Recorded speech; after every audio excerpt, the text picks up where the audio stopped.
How y'all doing? This Rob Burnham, here, Preacher Man R&B, in this another episode of Retro TV 91. This time we're in Flash Season 5, Episode 14.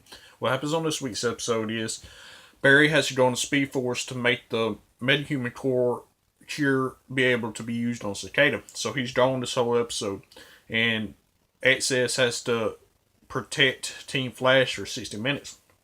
Well, what happens is Cicada finds Iris, and Team Flash goes to try to help Iris. Killer Frost winds up getting killed. So XS runs back in time to the exact point right before everybody leaves out to do what they do.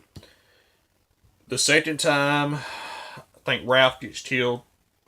She goes back to time. Third time, I think it's Sherlock that gets killed. And she goes back to time to try to fix it again. So on and so forth, you're figuring out what's happening. It's kind of a Groundhog Day effect or whatever. Well, she does this for about 52 times until Team Flash figures out what's happening, because Vibe has been vibing all the times he went on this one date 52 times now. So they all make up a plan for XS to use Cicada's data on himself. So they figure out that she needs to slow down her thinking, like Barry told her in the first beginning of the episode. So they do this. She's able to make Cicada stab himself with a knife.